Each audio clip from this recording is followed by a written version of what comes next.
The Alliance of American Football. It's almost been half a decade since the AAF folded and left many football players without a job.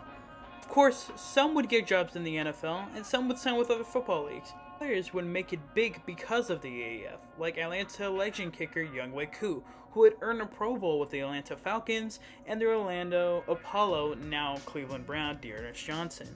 But arguably the most discussed position in football is the quarterback.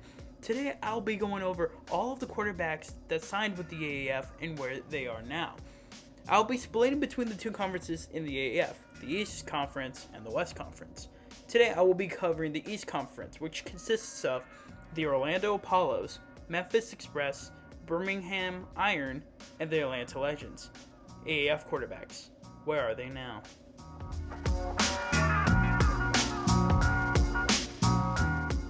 If you knew the AAF, then you knew that the Orlando Apollos had to be undoubtedly the best team in the AAF, led by their quarterback Garrett Gilbert. Being a 5-star prospect, Gilbert would commit to Texas and play for them in 2009 to 2011. Then he would go to SMU to play his last 2 years, breaking many school records along the way. He would be drafted in the 6th round by the St. Louis Rams in the 2014 NFL Draft. He would play out the preseason, but ultimately end up in the Rams practice squad. He would be released in the following October.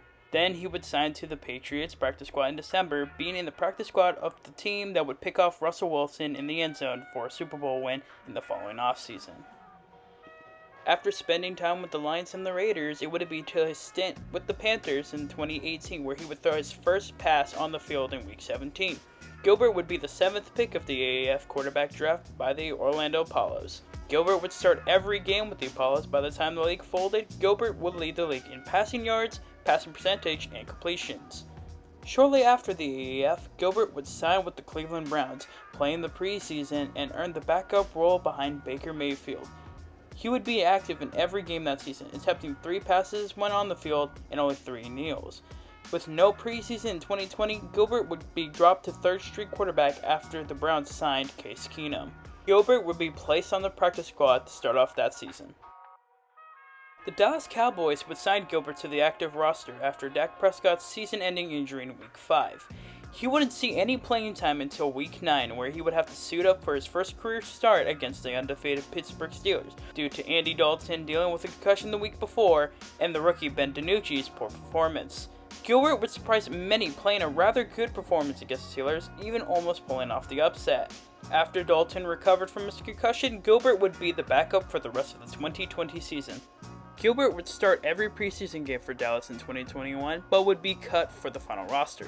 After spending a few months on the Patriots practice squad, the Washington football team would sign Garrett after Taylor Heinicke and Kyle Allen would be placed into the COVID protocol in December 2021. He would start against the Eagles shortly after, throwing 20 for 31 passes for 194 yards in the loss. After the football team let him walk, Garrett would sign with the Las Vegas Raiders on March 2022, being the 3rd quarterback behind Derek Carr and Nick Mullins. But on May 12th, the Raiders would trade with the New England Patriots for Jarrett Stidham, which resulted with the Raiders releasing Garrett. Garrett Gilbert is now a free agent.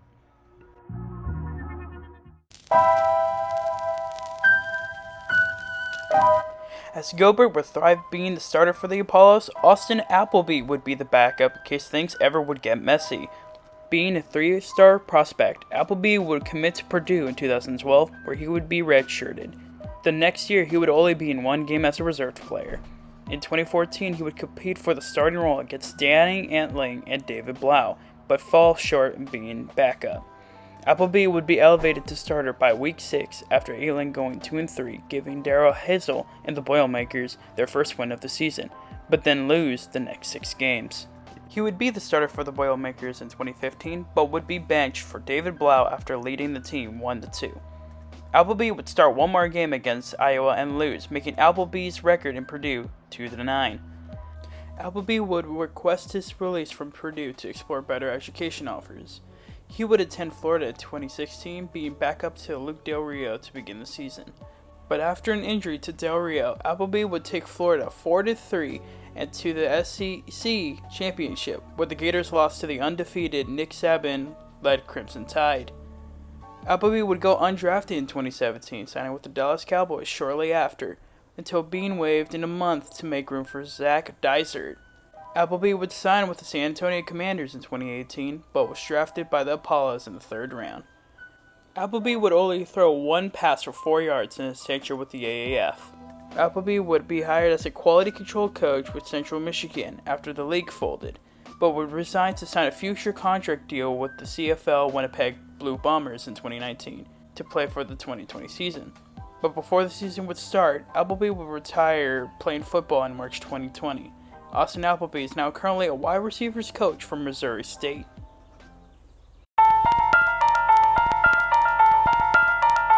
As Gilbert thrived and Appleby wasn't needed, 3rd stringer Kevin Anderson was practically never brought up. Anderson would commit to Marshall in 2013 before transferring to Fordham from 2015 to 2017, being the top of his game, even currently possessing the school's career passing touchdown record with 73. Anderson would go straight into the AAF quarterback draft, being drafted by the Apollos in the 4th round. Anderson would only throw once and it was incomplete, but he did run 3 carries for 19 yards. Anderson would sign with the CFL Blue Bombers months after the AAF, but was cut a month later. He would sign with the Ottawa Red Blacks in December 2019, but would never play due to the COVID pandemic, thus leaving the CFL never playing a game for the league. He would sign with the Conquerors in the Spring League in 2020.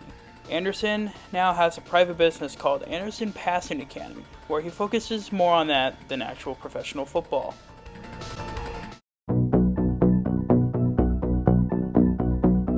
As Gilbert, Appleby, and Anderson would leave an imprint in the AAF, I couldn't say the same for Stephen Morris. Morris would play for Miami in 2010 to 2014, even setting a game record in passing yards in a game in the ACC with 566 yards, which would later be broken by Deshaun Watson with 580. Morris would go undrafted in 2014, signing with the Jacksonville Jaguars, where he'd spent his rookie season with, until being waived in the beginning of the 2015 season. He would then go to the Eagles and be active for the first 2 games before being put on the practice squad. The Colts would sign Morris to the active roster after an injury to Andrew Luck, but was put into the practice squad to begin 2016. He would play the preseason, which kept him in the Colts practice squad for the 2016 season and into the 2017 preseason, until he was cut for final roster cuts. He would spend the 2018 offseason with the Redskins, Seahawks, and the Texans before being protected by the Apollos. But Morris would be cut 10 days after he was protected.